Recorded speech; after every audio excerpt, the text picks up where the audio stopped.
안녕하세요, 가치환입니다. 3월 5일 수요일 국내 시장이 마감되었습니다. 오늘 국내 시장은 전날의 미국 시장의 급락에도 불구하고 오늘 흐름은 정말로 좋았던 것 같습니다. 일단은 갭 상승으로 출발했었고 그 갭을 다 메웠었죠. 그리고 전날의 미국 시장의 분위기를 봤을 때 또 저점을 깨고 내려가는 것도 결코 이상한 분위기는 아니었습니다. 하지만 다시 돌려 세우면서 코스피 코스닥이 모두 1% 이상의 상승으로 마감했습니다. 그런데 공교롭게도 11시점에 돌렸단 말이에요. 아시겠지만 이때는 트럼프의 연설이 있었고 그 연설이 국내 시장에 어떤 호재로 작용이 되었는지 그때를 기점으로 해서 다시 돌리는 모습이 나왔습니다. 그래서 코스피는 1.1%로 상승 마감했고 또 코스닥은 마찬가지로 1.2%로 상승 마감했습니다. 그리고 시총 상위족들을 보면 오늘은 전날 흐름이 좋았던 방산주라든지 또는 조선주 이쪽은 파란불이 들어왔고 또 삼성전자도 파란불이 들어왔죠. 그리고 나머지 종목들은 모두 빨간불이 들어왔습니다. 또 코스닥, 일단 코스닥도 전반적으로 빨간불이 많이 보이는 것 같고요. 엔터 기업들이 오늘은 조금 빠졌던 것 같습니다. 그리고 수급을 살펴보면 코스피는 오늘도 외국인의 2천억의 순매도가 나오면서 오늘까지 9거래일 연속으로 순매도가 이어지고 있습니다. 다만 기관은 미약하지만 순매수가 들어왔고 반대로 코스닥은 오늘 기관과 외국인의 양매수가 들어왔습니다. 그리고 삼성전자, 여전히 기관과 외국인의 많은 순매도가 이어지고 있고요. 반대로 SK하이닉스, 오늘은 미약하지만 기관과 외국인의 양매수가 들어왔습니다. 또 어제와 달리 오늘은 하락했던 하나오션, 오늘은 외국인의 1,300억의 순매도가 나왔고 또 기관도 많은 순매도가 나왔습니다. 그리고 모처럼 한국가스공사의 급등이 있었고 이 종목은 많은 규모는 아니었지만 기관과 외국인의 양매수가 들어왔습니다. 그럼 이어서 주체별 매매 동향에 대해서 살펴보도록 하겠습니다.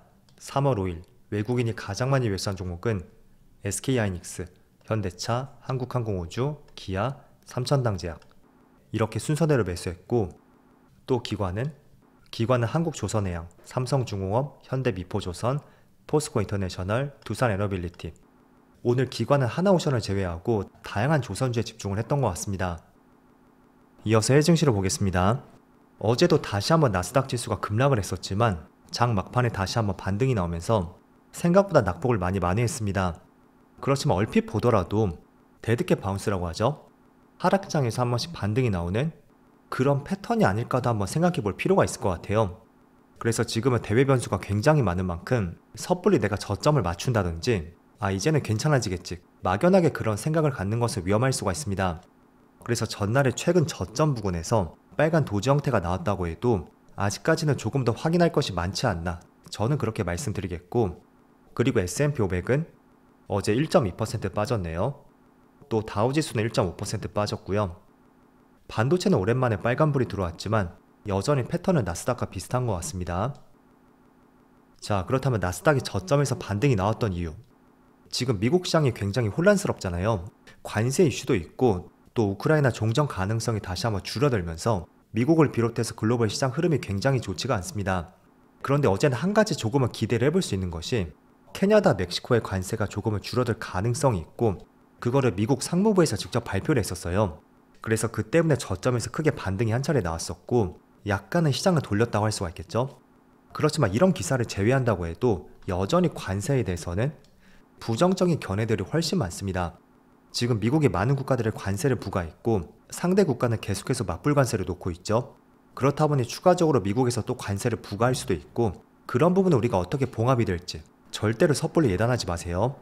그래서 차라리 대외 변수가 지금 불안정하다면 그럼에도 불구하고 주목해볼 수 있는 업종들, 그런 업종들을 많지 않을 뿐이지 항상 어떤 시장이든 충분히 존재할 수가 있습니다.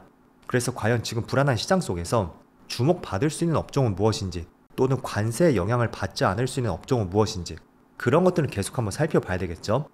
때문에 제가 대표적으로 이런 이슈에 대해서 조금은 비껴나갈 수 있는 업종에 대해서 간헐적으로 말씀드리고 있고 그 업종 중에 대표적인 종목으로서는 미용기기 관련주라고 말씀드렸습니다. 자, 미용기기 관련주는 관세의 영향을 크게 받지 않을 것이고요.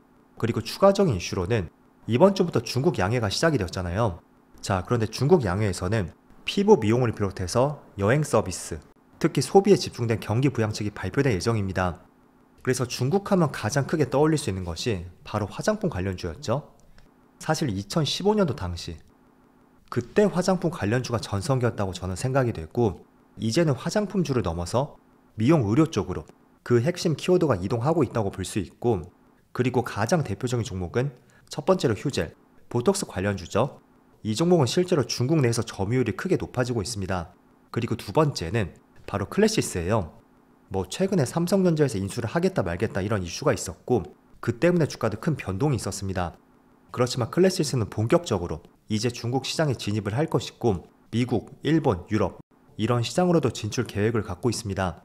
그래서 미용기기 쪽은 사실 관세 이슈에서 한 발 비껴나 있고, 또 중국에서 소비를 장려하기 위해서 피부 미용 쪽에 대한 어떤 경기 부양책을 기대해 볼 수 있는 만큼 계속해서 한번 관심을 가져보는 것도 좋을 것 같습니다.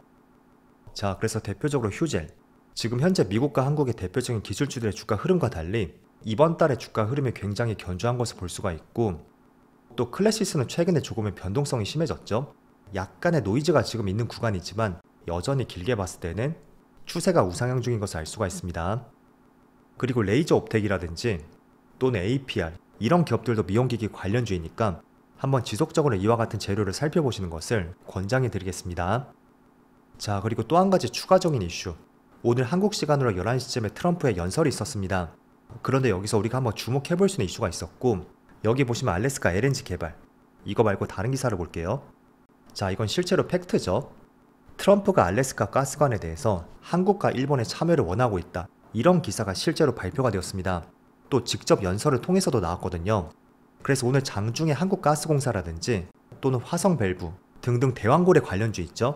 그 관련주들이 크게 시세를 분출했습니다. 자, 결국은 이러한 이슈는 기존의 국내 대왕고래 관련주 있잖아요. 그 관련주가 그대로 움직였다고 볼 수 있습니다. 자, 그리고 대왕고래보다 우리가 한번 주목해 볼 수 있는 것은, 대왕고래 프로젝트는 확실하게 뭔가 나온 것은 없잖아요. 하지만 트럼프가 직접 발언했던 것은 실제로 알래스카 주변으로 해서 가스정 개발에 필요한 대규모 송유관 건설을 필요로 한다는 것입니다.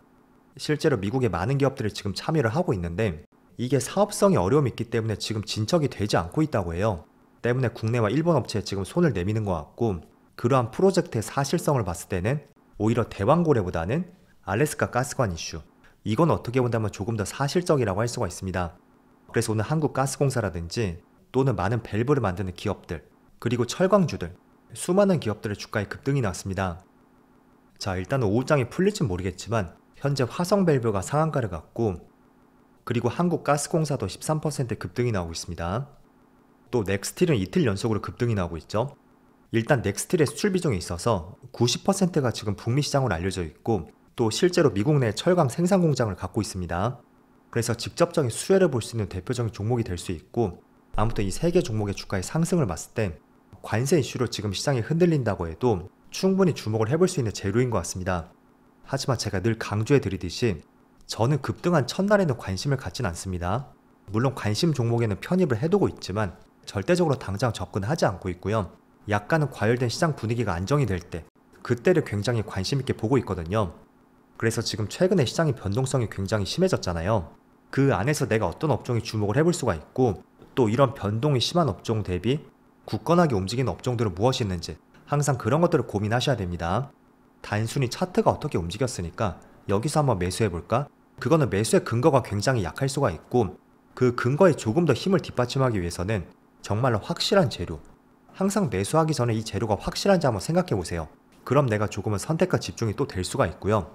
또 그렇게 해서 어떤 종목이 선별이 되었다면 반드시 매수하기 전에 어떤 손절 라인이라든지 또는 추가 매수 라인, 그리고 어디쯤에 수익 실현을 할 것인지 그런 계획들도 반드시 세워져 있어야 됩니다. 그런 생각들이 없다면 파티가 끝났다든지 또는 시장 상황이 바뀌었을 때 그때 주가가 급락이 나온다고 해도 절대 손을 쓸 수가 없을 거예요. 자, 예를 들어서 지금은 이런 이슈가 굉장히 좋게 보이죠? 하지만 며칠 뒤에 트럼프가 한국은 이번 투자에 빠져라, 이렇게도 말할 수가 있는 거잖아요. 그럼 완전히 분위기가 바뀔 수도 있는 만큼 절대로 막연하게 투자를 해서는 안 됩니다. 항상 투자를 할 때는 어디서 손절할지, 어디서 추가 매수할지, 그리고 어디쯤에서 매도할지 이런 계획들은 반드시 세워져 있어야 됩니다. 자, 그리고 주말 사이에 젤렌스키와 트럼프의 마찰이 있었죠. 그 때문에 재건 관련주에 한 차례 급락이 났습니다. 하지만 오늘은 또 젤렌스키가 한 발 물러서면서 일부 휴전 가능성을 또 제기를 했습니다. 그래서 이런 내용이 또 어떻게 흘러갈지 모르겠고요. 아무튼 이런 내용도 지금 관세 이슈뿐만 아니라 시장의 변동성을 크게 야기시킬 수 있는 중요한 재료라고 볼 수 있습니다. 그래서 변동성이 굉장히 심해진 이번 한 주 동안은 조금 더 시장을 보수적으로 관망해 보시고요. 또 그 외에도 시장 흐름과는 반대로 움직이는 업종들이 있겠죠? 그런 업종들도 계속 한번 찾아보시는 것을 권장해 드리겠습니다. 자, 그럼 오늘도 정말 어려운 시장이었는데 늦은 시간까지 수고 많으셨고요. 저는 내일 영상에서 다시 찾아뵙도록 하겠습니다. 모두 즐거운 저녁 되세요. 감사합니다.